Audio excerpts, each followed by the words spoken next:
Nous observons le monde pour le comprendre et pour pouvoir y évoluer. L'intelligence nous a permis de forger les outils pour comprendre l'infiniment petit et l'infiniment grand. Depuis plus d'un siècle, psychologues, biologistes, généticiens et neuroscientifiques la dissèquent, l'analysent, la mesurent. Nous avons inventé les ordinateurs, marché sur la Lune. Mais contrairement à ce que nous pourrions croire, notre intelligence individuelle n'augmenterait pas. Aujourd'hui, la science explore les différentes facettes de notre intelligence. Mais les scientifiques savent-ils vraiment ce qu'est l'intelligence ?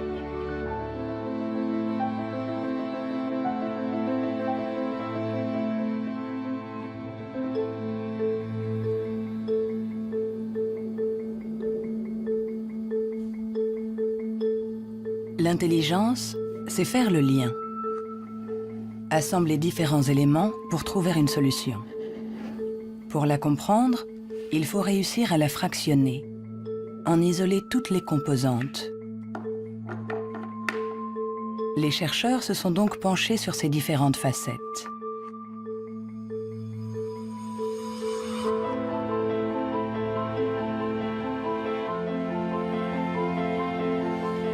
Pour mesurer l'intelligence, une des premières idées a été de mesurer la vitesse à laquelle le cerveau réagit.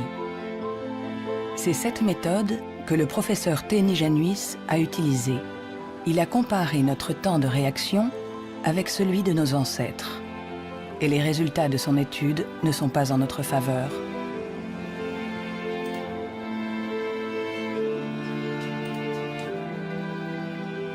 Pour mesurer le temps de réaction, on présente à un sujet une lumière sur un écran et il doit dire, en appuyant le plus vite possible sur un bouton, si elle apparaît à droite ou à gauche.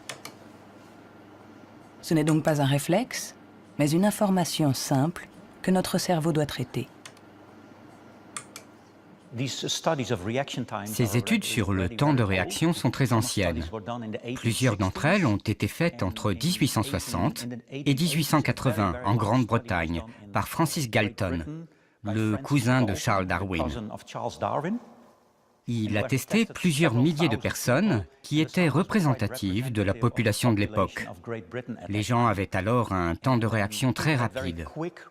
Nous avons donc cherché des études comparables qui auraient été faites durant les 120 dernières années. Et nous en avons trouvé une quinzaine. En les comparant, nous avons pu montrer que durant les 150 dernières années, les gens sont devenus de plus en plus lents.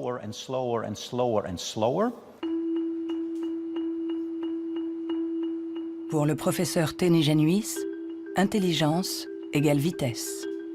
Et notre cerveau mettrait en moyenne 50 millisecondes de plus que celui de nos arrière-grands-parents pour traiter une information simple. 50 millisecondes de plus, ça a l'air ridiculement bref. Mais quand on pense aux milliers de décisions que nous devons prendre chaque jour, si vous êtes un tout petit peu plus lent pour chaque décision, ça peut avoir des conséquences très importantes. Le professeur Teni Januis est convaincu que nous sommes moins intelligents qu'au XIXe siècle.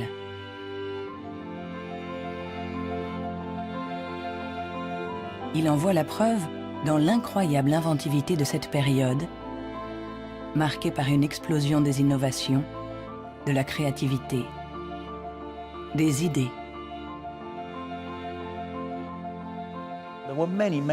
Il y a eu énormément de fantastiques innovations au XIXe siècle. Des études ont montré que le nombre d'inventions par habitant était 4 fois plus important qu'aujourd'hui. Le professeur Teni Januis pense que notre intelligence est en panne. Elle décline depuis au moins 150 ans. Mais au XIXe siècle, Sir Francis Galton pensait déjà que les Anglais étaient bien moins intelligents que les Grecs de l'Antiquité, qui ne manquaient pas d'esprit brillant. Alors, Qu'en est-il des prédécesseurs des Grecs, les hommes préhistoriques? Eh bien, il est extrêmement difficile de mesurer leur intelligence. Pourtant, à l'Institut Max Planck de Leipzig, on essaye de répondre à cette question en reconstituant le cerveau de nos ancêtres de la préhistoire.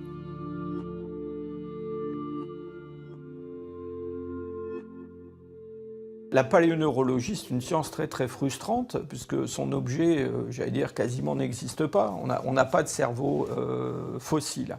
Ce qu'on a essentiellement, c'est la boîte dans laquelle ce cerveau était contenu.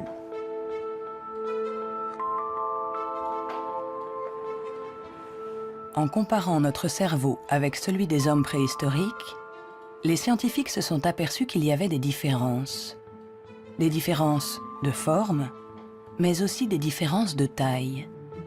Certains hommes préhistoriques avaient un cerveau plus grand que le nôtre. Quand on sait que tout ce que nous sommes, tout ce que nous pensons, nos souvenirs, notre personnalité, nos émotions, notre langage, tout dépend essentiellement de cet organe, alors est-ce que l'intelligence est directement liée à la taille? Il serait naïf de penser que il n'y a pas de lien entre la taille du cerveau et la complexité des comportements, entre guillemets, l'intelligence. On le voit dans le monde animal, hein, les animaux qui sont les plus intelligents, en particulier les cétacés, certaines formes de dauphins par exemple, sont des formes qui, dans le monde animal, ont de très grands cerveaux, un grand nombre de neurones. On retrouve chez eux quelque chose qui rappelle ce qu'on trouve chez les primates, les grands primates, et chez l'homme. L'évolution a fait croître la taille de notre cerveau pendant 2 millions d'années, pour atteindre son maximum il y a 15 000 ans environ.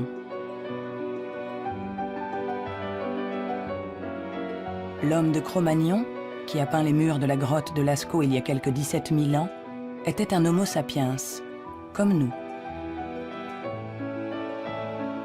Mais de tous les Homo sapiens, il est celui doté de la plus grosse cervelle. En effet, la taille de notre cerveau aurait diminué par rapport à celui de notre ancêtre. Et pour certains chercheurs, nous serions moins intelligents que lui. Mais cette théorie est loin de faire l'unanimité.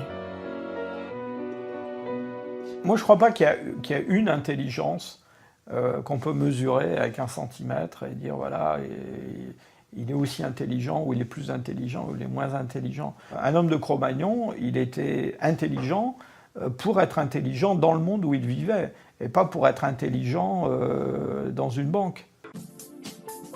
Si on allait chercher avec la machine à voyager à travers le temps un homme il y a 25 000 ans, un Cro-Magnon, qu'on l'amenait aujourd'hui, il s'adapterait au monde dans lequel il aurait à vivre. Historically, you guys have struggled to adapt. Yeah, right. Walking upright, discovering fire, inventing the wheel, laying the foundation for all mankind. You're right. Good point. Sorry we couldn't get that to you sooner. Connie, your reaction? We live in a society where the individual ego and the group dynamic are in constant struggle. Response? Yeah, I have a response. What? Plus intelligent? Moins intelligent?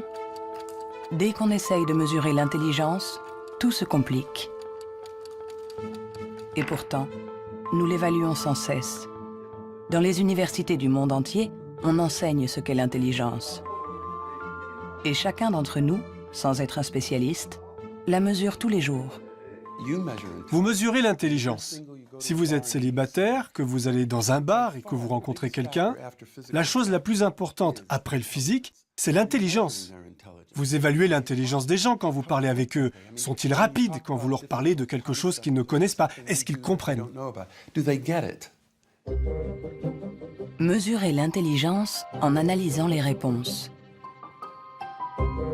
en évaluant la pertinence des actions, en comparant les individus.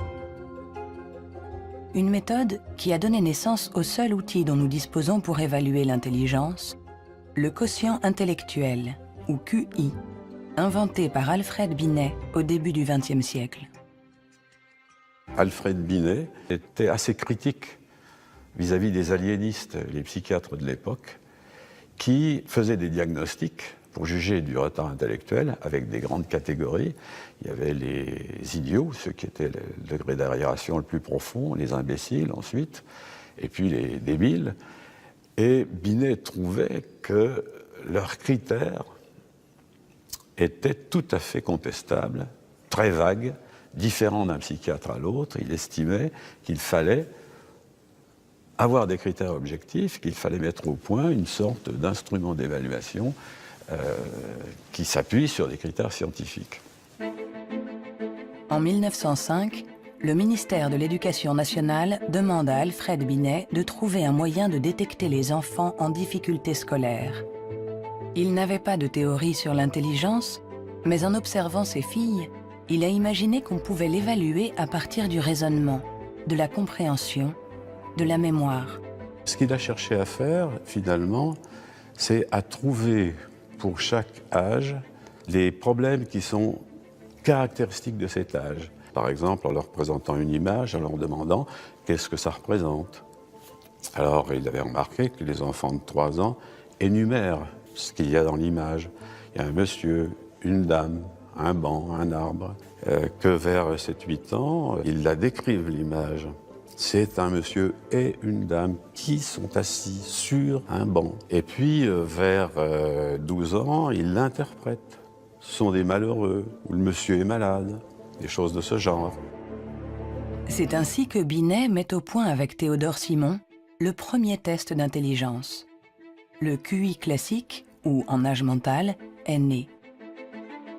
C'est le rapport entre l'âge mental, donné par le résultat du test, et l'âge réel de la personne.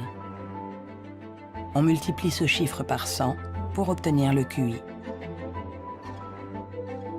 Si un enfant de 10 ans réussit les épreuves des enfants de 12 ans, alors il sera en avance et il aura un QI de 120. L'idée, ça a été de rapporter la performance d'un individu à la performance de ceux qui lui sont comparables, c'est-à-dire qui sont exactement dans la même catégorie d'âge, de la même culture, etc. Et on va avoir évidemment toute la distribution, toute la répartition des scores dans le test à un âge donné. Le QI, c'est juste la position d'un individu par rapport aux performances des gens qui sont comme lui, c'est-à-dire qui ont le même âge que lui. Nous accordons au QI un pouvoir exagéré, parce qu'il prétend évaluer cette qualité si particulière qu'est l'intelligence. Difficile dès lors de résister à la tentation de s'évaluer, de se comparer. Ce qui est un peu catastrophique, c'est ce qu'on voit actuellement sur des sites internet où on vous permet de calculer votre QI. Et alors je pense que des gens, ils font ça, ils se retrouvent avec un chiffre et ils vont l'interpréter, si par exemple ce chiffre n'est pas bon, en se disant qu'ils ne sont pas intelligents. C'est absolument ridicule et catastrophique. Le 2. Il est ridicule de croire qu'un chiffre peut résumer quelqu'un. Le 4. Le 3. Les vrais tests de QI se font chez des psychologues agréés. Le 2. Car il faut savoir les interpréter en les mettant en rapport avec le passé d'un individu, son présent, Le 2 ou le 3. sa personnalité. Le QI permet d'évaluer l'intelligence, de comparer les individus. Mais nous permet-il de savoir si notre intelligence a évolué depuis que Binet l'a inventé il y a plus d'un siècle? Réussissons-nous mieux aujourd'hui les tests de QI? C'est en Nouvelle-Zélande qu'on a apporté pour la première fois une réponse à cette question. C'est ici que James Flynn a fait une découverte surprenante que les scientifiques du monde entier ont baptisé l'effet Flynn. L'effet Flynn, c'est la découverte que pour toutes les nations qui sont entrées dans l'ère industrielle, il y a eu des gains importants dans les tests de QI. J'ai regardé tous les types de tests de QI dans 40 pays, comme en France, en Hollande, en Norvège, partout où il y avait des appelés au service militaire. On leur donnait exactement le même test chaque année. Et les gains sont évidents. Il y a 1 ou 2 générations, les gens avaient en moyenne 30 réponses justes sur 60, alors qu'aujourd'hui, ils en ont 45.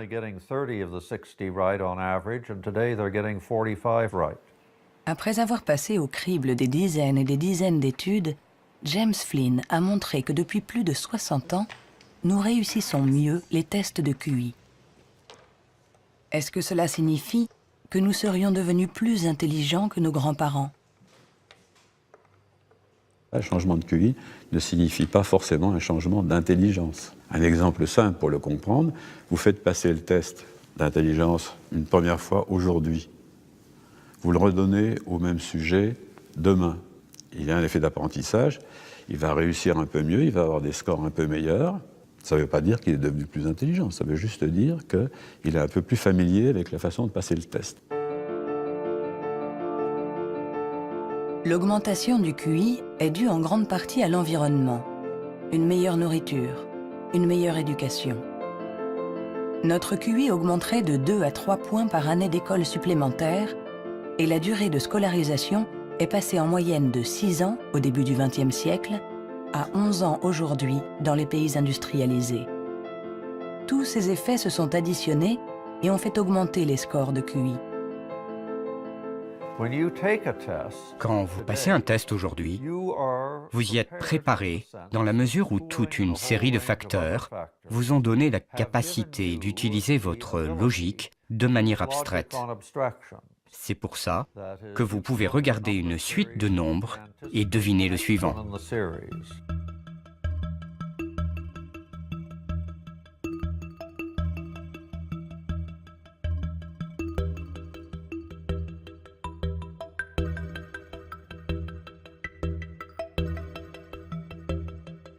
Avec l'intelligence, il ne faut pas se fier aux apparences.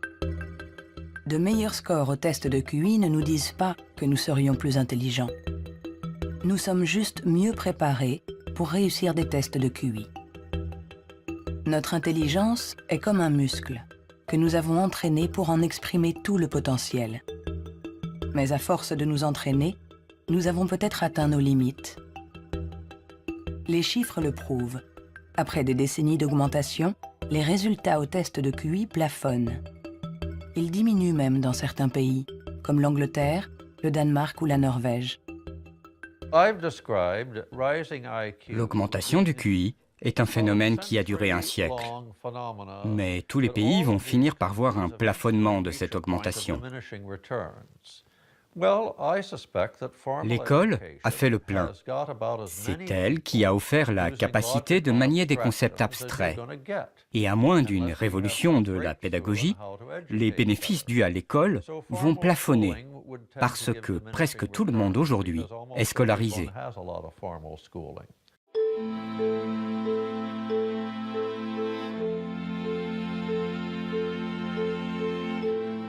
Un QI qui stagne. Des cerveaux plus lents, plus petits. Où en est notre intelligence? Les premiers outils permettant d'évaluer l'intelligence ont été inventés il y a plus d'1 siècle. On s'inspire toujours des théories imaginées par Sir Francis Galton et Alfred Binet. Mais aujourd'hui, nous pouvons aller plus loin. Plutôt que de mesurer ce que l'intelligence produit, intéressons-nous à l'organe qui produit l'intelligence.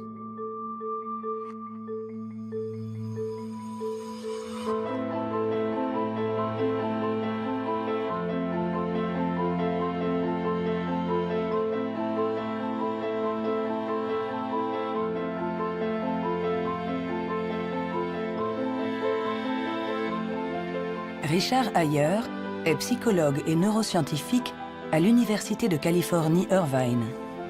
Depuis plus de 30 ans, il essaie de savoir à quoi ressemble un cerveau intelligent. Grâce aux progrès faits par l'imagerie cérébrale ces dernières années, il cherche, avec son collègue le professeur Rex Jung, où, dans le cerveau, se niche l'intelligence.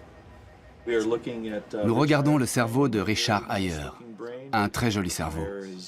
Le docteur Ayer est une personne brillante, intelligente, et nous voyons toutes les régions qui sont le support de son intelligence.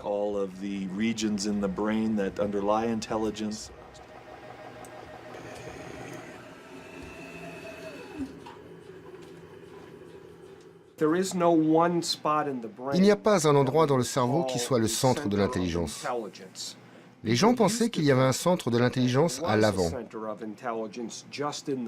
Mais les recherches ont montré que lorsqu'on fait des tests d'intelligence à l'intérieur d'un scanner, on peut voir que la communication entre l'avant et l'arrière est très importante pendant que l'on résout les problèmes.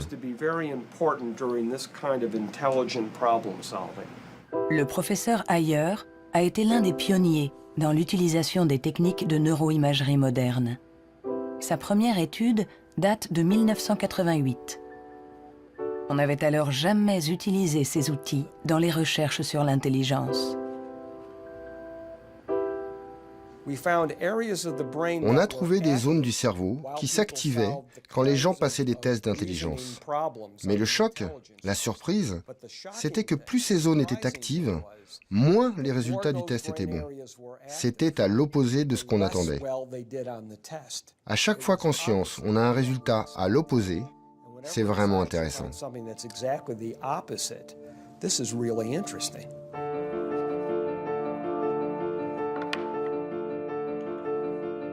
Un cerveau intelligent n'est pas un cerveau qui fonctionne plus, mais au contraire, un cerveau qui fonctionne moins. C'est ce qu'on appelle la neuroefficacité. Être intelligent, c'est résoudre un problème en faisant un minimum d'efforts.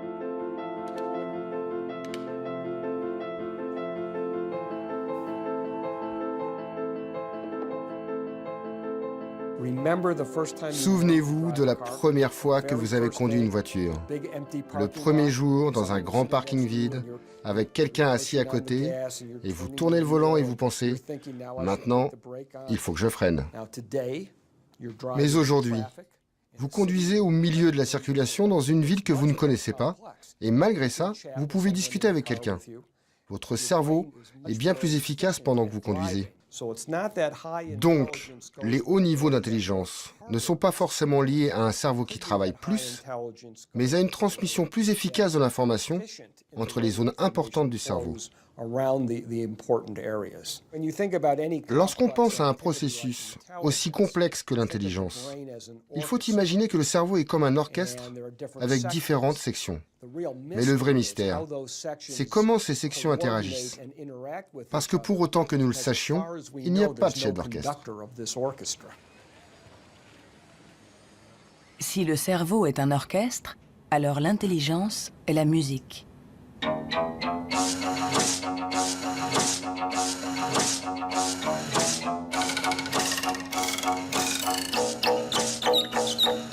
Nous commençons à déchiffrer la partition, mais nous ne savons toujours pas comment les musiciens parviennent à jouer ensemble. À l'université de la Sorbonne, le professeur Olivier Houdet est à la recherche de ce chef d'orchestre. Pour le trouver, il mesure l'activité électrique du cerveau pendant que des enfants résolvent des problèmes. Ce qui l'intéresse, c'est ce qu'il appelle les bugs de l'intelligence. Si vous présentez à un enfant ce dispositif avec 1, 2, 3, 4, 5 babards écartés ou 5 babards resserrés, et vous demandez à l'enfant, y a-t-il le même nombre de babards au-dessus et en dessous, jusqu'à 6-7 ans, tous les enfants du monde vont vous répondre « Ah ben non, il n'y en a pas pareil, il y en a plus là parce que c'est plus long ». Le cerveau de l'enfant est donc piégé par l'intelligence, c'est-à-dire visio-spatiale, selon laquelle longueur est égale à nombre. Dans le cerveau, ça se traduit par le fait qu'on a des chemins neuronaux différents pour résoudre une même tâche.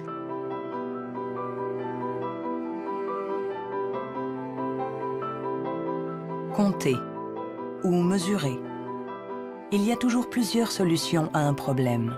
Et notre cerveau est sans cesse en train de lutter pour inhiber les mauvaises stratégies. Nous, ce qu'on montre ici, et c'est ça la découverte et l'originalité de notre laboratoire, est que l'inhibition, c'est sans doute le processus clé et positif de l'intelligence, parce que c'est elle qui nous permet de résister à nous-mêmes, en quelque sorte. Résister à nous-mêmes, c'est apprendre à contrôler les interférences qui viennent perturber notre intelligence. Le test de Stroop est une des méthodes pour observer ces interférences. Il consiste à donner la couleur d'un mot, mais attention, sans le lire. Bleu, jaune, rouge, jaune, vert, rouge, vert, vert, rouge, vert, jaune, jaune, rouge, jaune, jaune, rouge. jaune, rouge,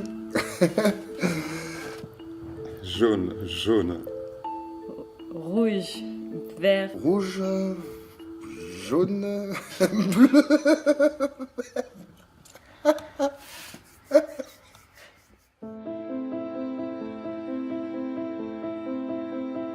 Pour résoudre un problème, nous sollicitons différentes régions du cerveau reliées entre elles, mais qui sont parfois en compétition.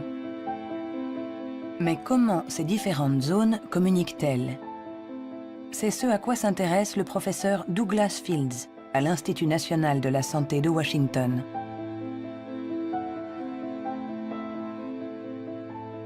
Le cerveau est fait de deux sortes de tissus, la matière blanche et la matière grise. Tout le monde a entendu parler de la matière grise. C'est là où se trouvent les neurones, sur une couche à la surface du cerveau. Mais en dessous, il y a des milliards de connexions, de câbles, des axones qui connectent les neurones. Et c'est blanc parce que ces axones ont une gaine isolante formée d'une membrane qui est de la myéline.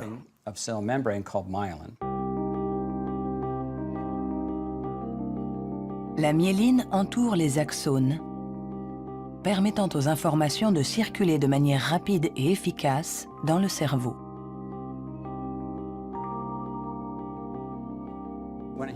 Quand un enfant naît, son cerveau n'est pas mature. Ses fonctions sont minimales. Un bébé ne peut quasiment rien faire. Il ne peut pas se nourrir, il ne voit pas vraiment, il ne sait pas marcher ni redresser la tête. C'est parce que notre cerveau est façonné en permanence par notre environnement. Et une des choses les plus intéressantes avec la myéline, c'est qu'elle se forme après notre naissance. La myéline est essentielle pour que l'information circule de manière efficace dans le cerveau. Elle est donc essentielle pour notre intelligence. Mais aujourd'hui, la formation de la myéline est perturbée. Barbara Demnex, endocrinologue au Muséum d'histoire naturelle de Paris, a montré comment notre intelligence est menacée par un des fléaux majeurs du XXIe siècle, la pollution. Quel que soit l'endroit où vous vivez dans le monde, vous allez être exposé à des centaines de produits chimiques qui vont interférer avec l'hormone thyroïdienne. Cette hormone est produite par la glande thyroïde qui se trouve à la base du cou chez l'homme. Elle est nécessaire au développement du cerveau depuis les premières étapes du développement du fœtus jusqu'à un âge plus avancé, comme le mien, pour assurer le maintien de fonctions, comme la myélinisation. L'Autorité européenne de sécurité des aliments a analysé 297 pesticides. Plus d'une centaine d'entre eux perturbent le fonctionnement de l'hormone thyroïdienne. Tout comme le bisphénol A, les PCB, les retardateurs de flamme. Des produits chimiques avec lesquels nous sommes en contact tous les jours. L'équipe de Barbara Demnex a montré qu'ils ont la particularité de bloquer les récepteurs spécifiques de l'hormone thyroïdienne sur chacune des cellules de notre cerveau. Et les effets sont considérables. Ce sont des preuves solides.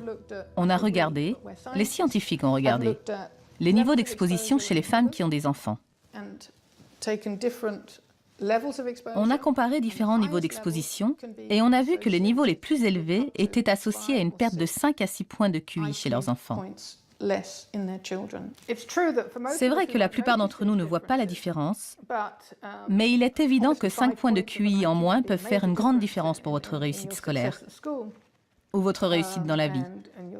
Et le simple fait de le savoir est vraiment troublant pour les parents.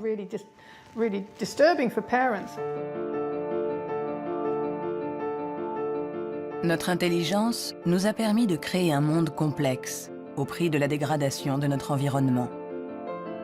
Et nous pourrions en payer le prix si cette dégradation perturbe la formation de notre cerveau, en agissant sur la myéline par exemple.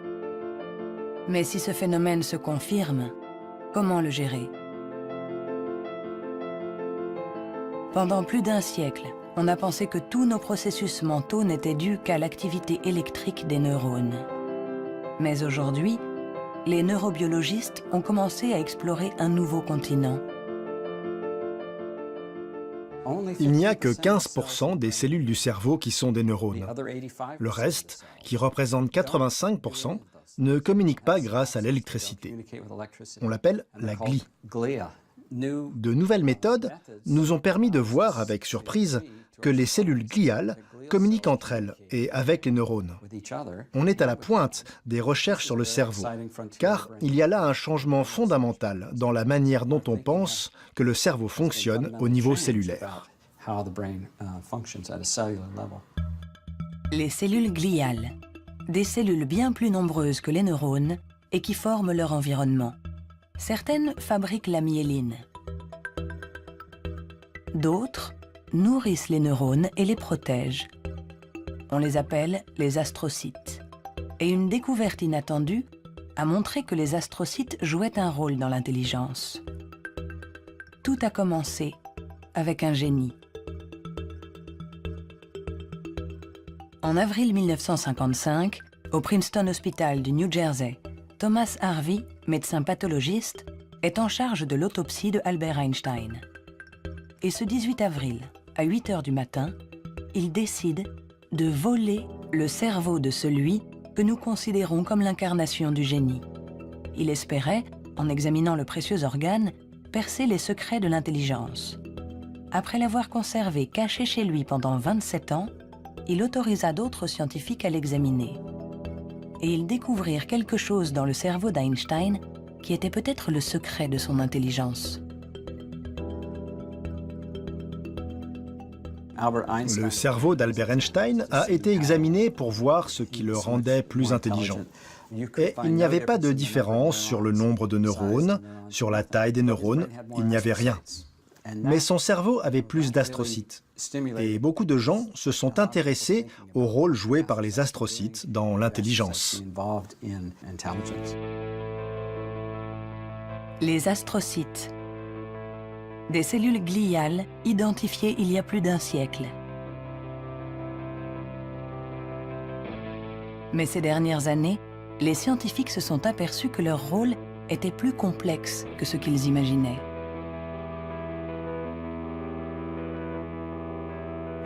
Les astrocytes servent à beaucoup de choses. Ils contrôlent les synapses, ils contrôlent le flux sanguin dans le cerveau, ils nourrissent les neurones, ils réagissent aux blessures. Toutes ces choses étaient considérées comme des tâches ménagères faites par les astrocytes dans le cerveau. Et plein de gens ne les prenaient pas au sérieux. Jusqu'à ce qu'on réalise que ces tâches ménagères font que l'astrocyte contrôle le neurone. Un astrocyte humain contrôle des centaines de neurones. Bien plus que ce que peut faire un astrocyte de souris, par exemple. En se basant sur cette observation, une équipe de l'Université de Rochester a mis au point une expérience fascinante. Pour mieux comprendre l'intelligence humaine, ils ont décidé de lui faire franchir la barrière des espèces. Ils ont greffé des astrocytes humains dans le cerveau de souris.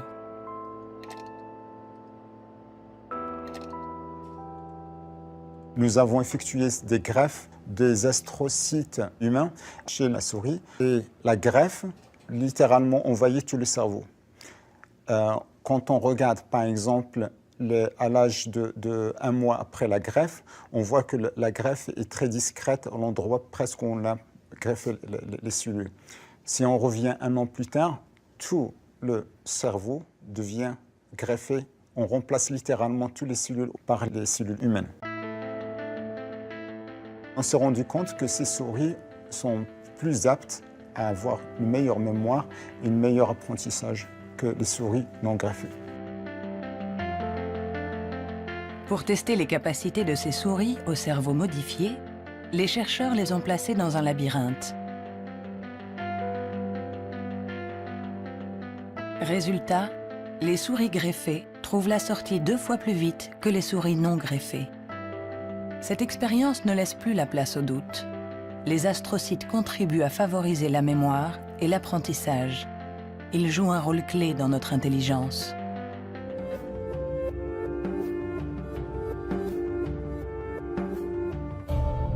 L'intelligence se reflète dans le fonctionnement du cerveau.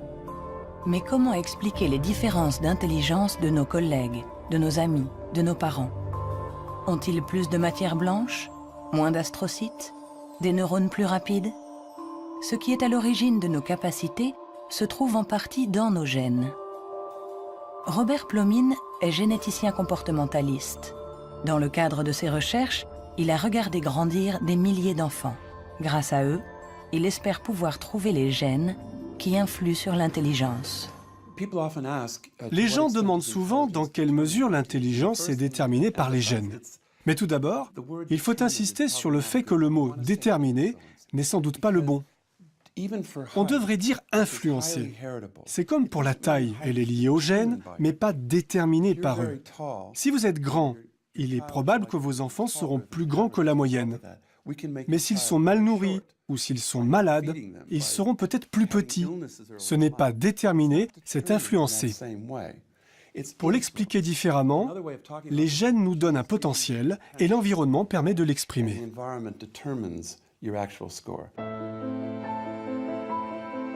Pour comprendre les relations complexes entre gènes et intelligence, Robert Plomine fait passer des tests à des milliers de jumeaux. Les vrais jumeaux ont ceci de particulier que ce sont des clones. Ils partagent exactement les mêmes gènes. Ils sont identiques en tout point. Mêmes cheveux, mêmes yeux. Mais ont-ils les mêmes résultats au test d'intelligence? La réponse est oui. Leurs résultats sont plus proches que ceux d'un frère et d'une sœur. C'est la preuve que même s'ils ne sont pas les seuls déterminants de l'intelligence, les gènes jouent un rôle crucial. La plupart des pays dans le monde, plus de 100 pays, disposent maintenant de registres de jumeaux, car ils reconnaissent l'importance de la méthode des jumeaux pour estimer l'influence des gènes. La prochaine étape de nos recherches est d'essayer de trouver les gènes responsables de l'intelligence. Pour cela, Robert Plomine utilise des puces à ADN capables de détecter plus d'1 million de marqueurs génétiques. En comparant l'ADN de tous ceux qui ont eu de bons résultats au test, il cherche à voir si certains gènes apparaissent plus fréquemment. Mais l'identification précise de ces gènes s'est révélée beaucoup plus compliquée que ce qu'il espérait.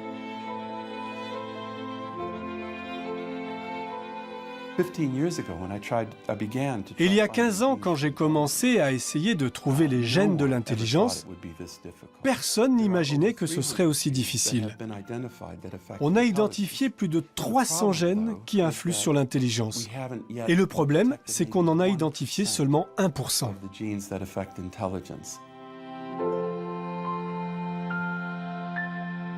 L'intelligence est influencée par l'interaction de plusieurs milliers de gènes. Ils forment un réseau d'une complexité inouïe, d'autant plus qu'ils produiraient des effets différents selon la région du cerveau où ils s'expriment. Avant, on imaginait le fonctionnement du cerveau en termes de zones. Cette zone gère le langage, celle-ci fait autre chose. Le corps calleux relie les hémisphères. Beaucoup de gens aujourd'hui ont réalisé que c'était une fiction, que le cerveau agissait de manière plus globale. Et si on regarde ça du point de vue génétique, cela rend les choses plus claires, parce que la plupart des gènes qui agissent sur le cerveau affectent beaucoup de régions différentes. Nous avançons pas à pas dans la compréhension de notre intelligence. Les scientifiques affinent les outils pour la mesurer. Mais la question qui se pose est l'usage que nous en ferons.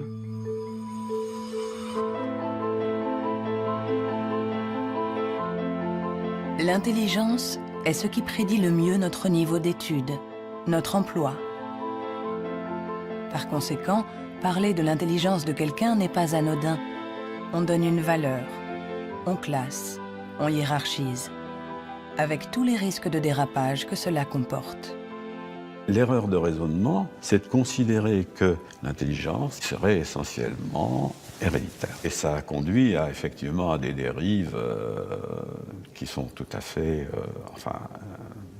ridicules, je dirais, absolument ridicules. Pour en donner un exemple, en 1924, je crois, une loi a été votée aux États-Unis qui restreignait l'immigration, qui mettait des quotas pour l'immigration, parce que dans les tests, ils avaient en moyenne des résultats moins bons. Et donc, ils étaient supposés être héréditairement moins intelligents. Il fallait qu'ils en viennent moins aux États-Unis pour ne pas faire baisser la moyenne. On les accueillait, vous savez, dans Ellis Island, cette petite île qui est en face de New York, et pas mal d'entre eux ont été renvoyés, et notamment ceux qui, dans les années 30, commençaient à sentir la montée du nazisme, je pense aux Juifs de l'Europe de l'Est, par exemple, et qui ont été refoulés pour des raisons absolument idiotes. On a longtemps cru qu'on ne pouvait pas échapper à ses origines. Notre hérédité était supposée contrôler nos vies. La science, depuis, nous a heureusement éloignés de cette vision déterministe. Mais l'intelligence est un sujet à part, un sujet si sensible que les faux pas et les excès ont marqué son histoire. William Shockley, physicien visionnaire, prix Nobel pour sa découverte du transistor, se montra moins brillant lorsqu'il décida de se pencher sur l'étude de l'intelligence. Dr. Shockley, if you could answer it yes or no, I would appreciate it. Do you believe that black people are inferior in intelligence because of their heredity? What I say is this. My research leads me, and it's a tragic conclusion, really, my research leads me inescapably to the opinion that the major cause of the American Negro's intellectual and social deficits is hereditary and racially genetic in origin, and thus not remediable to a major degree by practical improvements in environment. Then what do you see as the solution to the problem? I would propose that you would offer a bonus to everyone to be sterilized. The offer is based upon the best estimates, best scientific estimates that one can have of any genetically carried disabilities. 1974, c'était tout juste hier, une époque pas si lointaine où certains se servaient du QI pour justifier des théories racistes, pour exclure ceux qui étaient différents. Joseph Chovanec est atteint du syndrome d'Asperger, une forme d'autisme qui peut cohabiter avec un QI élevé. Diplômé de Sciences Po, docteur en philosophie, écrivain. À 6 ans, il ne disait pas un mot. Aujourd'hui, il parle 7 langues, dont l'hébreu, l'arabe, le perse et l'azerbaïdjanais. Je fais partie de ces enfants qui étaient promis à la poubelle. Pendant très longtemps, on nous a dit que les personnes autistes étaient déficientes intellectuelles. On a posé presque comme synonyme déficience intellectuelle et autisme. Alors qu'aujourd'hui, on sait bien que ce n'est pas le cas. Chaque société humaine a besoin d'un certain nombre de hiérarchies, a besoin que les gens se démarquent un peu des autres. Et on a tendance à résumer un peu tout par un critère unique. Aux États-Unis, ce qui fait, j'allais dire, les qualités humaines et les hiérarchies, c'est le QI. En France, c'est tel ou tel concours administratif. Sous la Chine impériale, c'était les fameux concours de mandarinat. Mais tout ça, ça repose sur une idée centrale qui est fausse, à savoir qu'il y aurait une échelle unique de l'humanité. Et forcément, celui qui prône ce genre de théorie se place lui-même tout au sommet. C'est toujours comme ça. L'intelligence comme échelle unique de l'humanité. Mais peut-on résumer l'humain à une seule dimension? Peut-on réduire l'homme à sa seule intelligence alors que l'intelligence elle-même a de multiples facettes.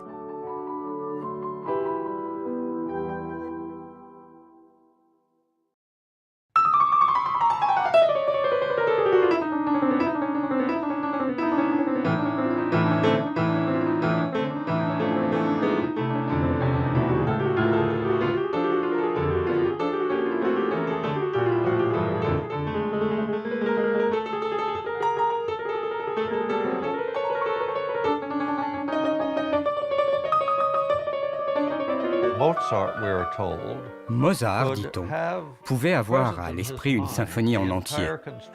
Si vous suivez une symphonie, vous devez suivre son développement dans le temps. Mais lui, il avait conscience de sa globalité. C'est un peu le même niveau de complexité que pour un mathématicien, qui pense à 7 ou 8 formules et voit toutes les connexions possibles entre elles. Alors on peut toujours objecter. Est-ce que l'intelligence musicale est une forme d'intelligence? Ce n'est pas important. Ce qui est important, c'est que ça existe, et que ceux qui l'ont n'ont pas obligatoirement de grand QI.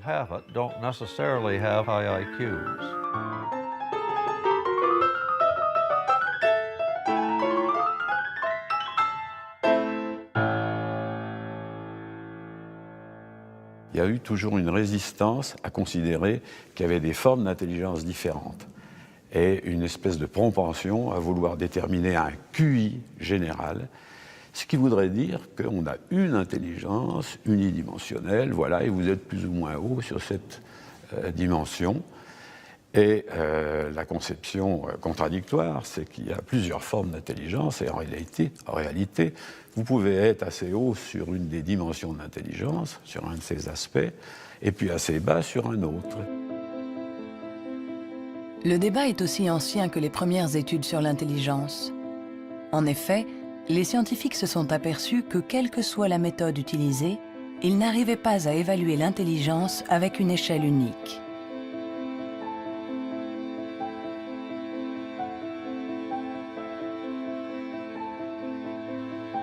À l'Université du Nouveau-Mexique, le professeur Rex Jung est convaincu que pour résoudre n'importe quel problème, nous utilisons différentes manières de raisonner, que ce que nous appelons intelligence n'est que l'une d'entre elles. Je pense que la créativité est un autre mode de fonctionnement du cerveau. Je cherche à savoir si elle est différente de l'intelligence. Est-elle similaire? Est-ce que c'est la même chose ou bien est-ce différent? J'en suis arrivé à la conclusion que la créativité est un processus de raisonnement fondamentalement différent.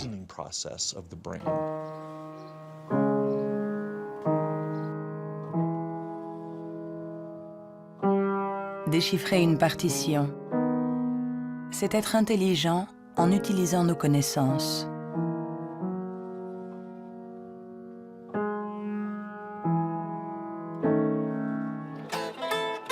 Improviser, c'est être intelligent en inventant, en étant créatif.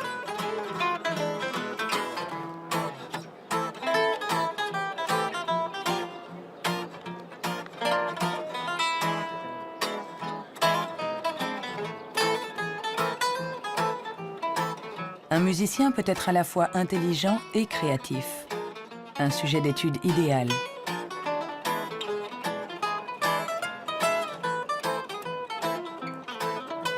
Le professeur Jung a examiné de nombreux cerveaux pour savoir comment intelligence et créativité peuvent cohabiter. Je travaille sur l'hypothèse que ce sont des partenaires et qu'il y a deux réseaux différents dans le cerveau qui coopèrent pour nous permettre de raisonner.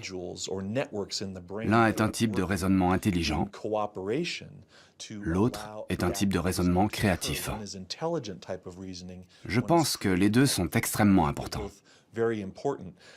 Nous sommes très proches de comprendre comment ils fonctionnent. Notre théorie est que le réseau de l'intelligence se situe plutôt à la surface du cerveau. Avec la créativité, les choses sont différentes. Elle dépend principalement du réseau du mode par défaut. Le réseau du mode par défaut est un réseau qui se trouve plutôt au milieu, à l'intérieur du cerveau. Et ces deux réseaux échangent en permanence des informations pour nous permettre de résoudre les problèmes posés par le monde qui nous entoure.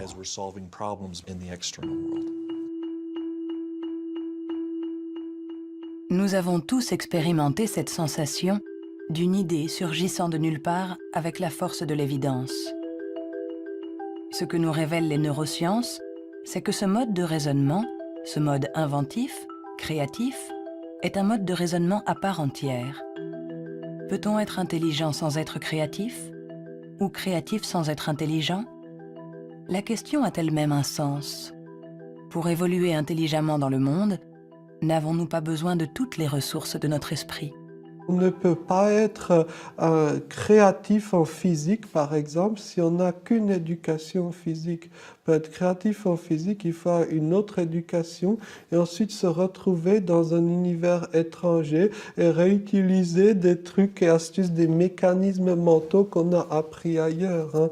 Et le drame de la recherche stérile, c'est la recherche qui ne connaît que sa petite chapelle, où il n'y a ni import ni export de données. Hein. Par contre, tous ceux qui ont été créatifs, ce sont des gens qui ont importé des idées d'un univers autre.